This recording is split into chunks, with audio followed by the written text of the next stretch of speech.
बिस्मिल्लाहिर्रहमानिर्रहीम अस्सलाम वालेकुम। कुछ अपडेट्स हैं दुबई की जानिब से। दुबई में जो लोगों को टिकट नहीं मिल रही थी या फिर कौंसलेट से फ़ोन नहीं आ रहा था, उनके लिए कुछ खुशखबरी है। तो एक अच्छा फैसला किया गया जो कि आज आपसे इस वीडियो में शेयर कर दूंगा। इसके अलावा एक और अपडेट है वर्क परमिट वालों के लिए, उनके लिए भी एक अच्छी अपडेट है जो कि इसी वीडियो में आपसे शेयर कर दूंगा। तो वीडियो के एंड तक देखिए, वीडियो आपके लिए काफी हेल्पफुल साबित होगी। बाकी वीडियो में आगे बढ़ने से पहले गुजारिश है, आपने एवरी वीजा यूट्यूब चैनल को सब्सक्राइब नहीं किया तो सब्सक्राइब कर लें, क्योंकि आपको इस चैनल पे यूरोप एशिया के कंट्री से रिलेटेड इन्फॉर्मेशन और जॉब्स मिलती रहेंगी।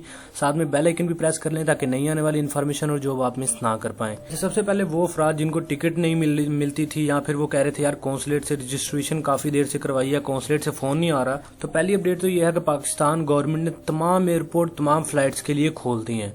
दुनिया की जितनी भी फ्लाइट्स हैं, तमाम फ्लाइट्स जो है उनके लिए एयर स्पेस भी ओपन है, जो एयरपोर्ट्स भी खोल दिए गए हैं। हर फ्लाइट पाकिस्तान में इंटर हो सकती है। दूसरे नंबर पे आपके लिए अपडेट ये है कि आप किसी भी एयरलाइन की टिकट खरीद सकते हैं। आपको PIA, एमिरेट्स या फिर काफी दोस्त शिकायत करते थे यार टिकट नहीं मिल रही, क्योंकि अभी कुछ एक दो एयरलाइंस थी तो टिकट लेने में दुश्वारी होती थी, टिकट महंगी भी हो जाती थी। तो अब आप दुनिया की किसी भी एयरलाइन की टिकट लेके पाकिस्तान ट्रैवल कर सकते हैं, आपको पाकिस्तान में एंट्री मिल जाएगी। दूसरे नंबर पे 21 जून के बाद कौंसलेट से आपका राब्ता खत्म कर दिया जाएगा। कौंसलेट से ना आपको फोन आएगा, ना आपको कौंसलेट जाने की जरूरत है। सिंपली आपने टिकट लेनी है और आपको जो है वो पाकिस्तान में एंट्री मिल जाएगी, और आपको जो आउटिंग की स्टैंप है वो UAE के एयरपोर्ट से मिल जाएगी। किसी भी शहर में, आप दुबई हैं, शारजाह, अबू धाबी, जहां से भी जाना चाह रहे हैं, आपको आउटिंग की स्टैंप लगा दी जाएगी। तो मतलब अब आपको टिकट लेने में भी कोई दुश्वारी नहीं है, आप किसी भी एयरलाइन की टिकट लेके पाकिस्तान ट्रैवल कर सकते हैं। दूसरी अपडेट यहाँ पे वर्क परमिट वालों के लिए है। वर्क परमिट वालों के लिए अपडेट ये है कि आपको जैसे कि पता है कि अगर आपको कंपनी ने निकाल दिया है या फिर आप कंपनी छोड़ चुके हैं या फिर वैसे आप दुबई से वापस आना चाह रहे हैं किसी रीजन की वजह से, तो आपको सिंपली आना है पाकिस्तान में। पाकिस्तान में आने के बाद अगर आप UAE में ये काम करना चाहते हैं वहां पे भी कर सकते हैं, अगर आप पाकिस्तान आगे करना चाहते हैं तो कर सकते हैं।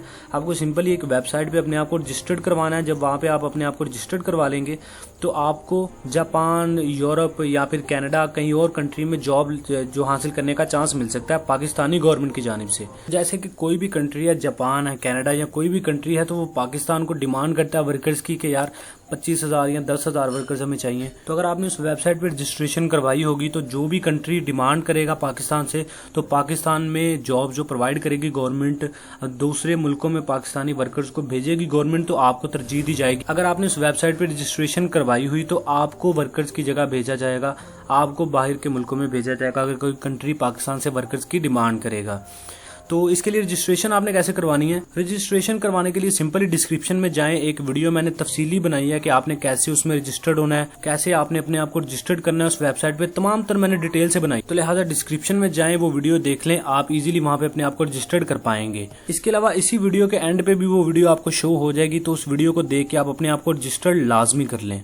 तो ये कुछ अपडेट्स थी मैंने जो आपसे शेयर कर दी। वीडियो में कोई भी अच्छा पार्ट लगा है तो लाइक कर दे, कमेंट शेयर करके चैनल को सब्सक्राइब कर लें, क्योंकि आपके चैनल पे यूरोप एशिया के कंट्री से रिलेटेड इन्फॉर्मेशन और जॉब्स मिलती रहेंगी। साथ में बेल आइकन भी प्रेस कर लें ताकि नई आने वाली इन्फॉर्मेशन और जॉब आप मिस ना कर पाए। मिलते हैं अगली वीडियो में, तब तक के लिए अल्लाह हाफिज।